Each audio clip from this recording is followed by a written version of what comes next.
I'd seen his head around, but all of us Greeks hang out at the same places, so I probably saw him. I thought, who's this bloke? What's he looking at?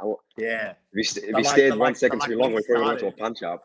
When he started, he came straight to me because he was like, "Oh, he looks familiar. I can smell it." Yeah, it's safe. I could smell the tzatziki on his breath, man. So I went towards him. He just knew. I said, "Oh, bro, you hang out at Henley or what?" And he goes, "Yeah." I said, "Killer. That's it. And that's it, bro."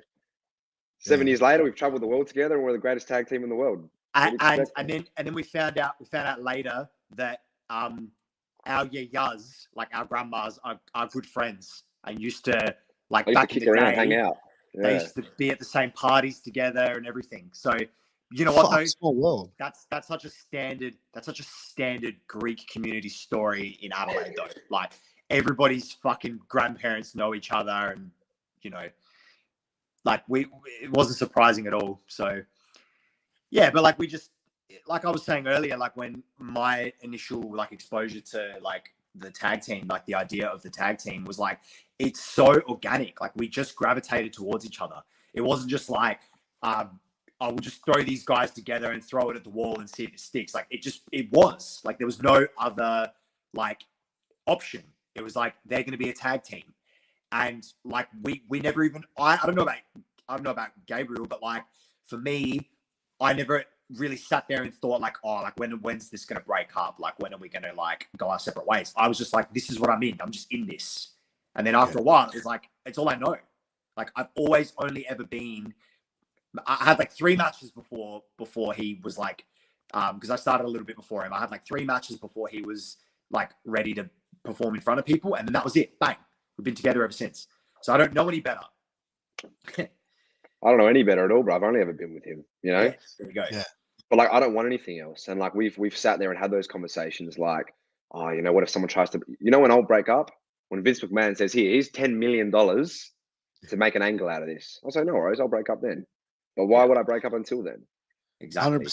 100%. Yeah. There's still a lot more for you guys to do as a team before you would even look at that, I believe. And Piers, mate, you know the wrestling business, right? You see all these pretenders out there, not just in tag teams, but for the sake of the conversation, tag teams, right? Who are, we're together through thick and thin, we're blood, we're brothers, we're closer than family, blah, blah, blah. 6 months later, they're fucking broken up. You know what I mean? We're getting on now, probably one of the longest running tag teams in the whole industry. 6-7 years as a tag team is a long time. That are active and have been active for all that whole time. Way through.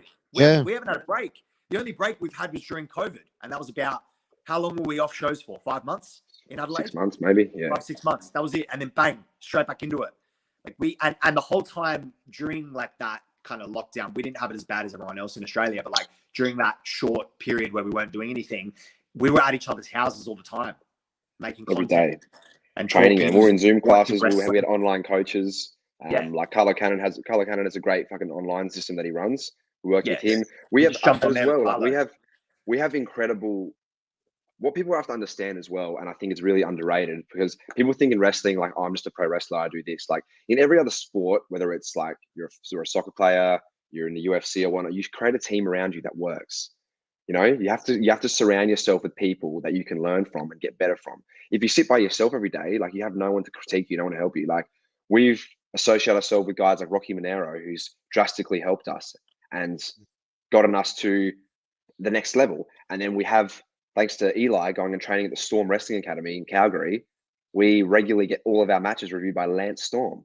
So, you know what I mean? We have all these assets around us that are making us better than everyone else because we're putting the work in and taking the feedback. And I think that's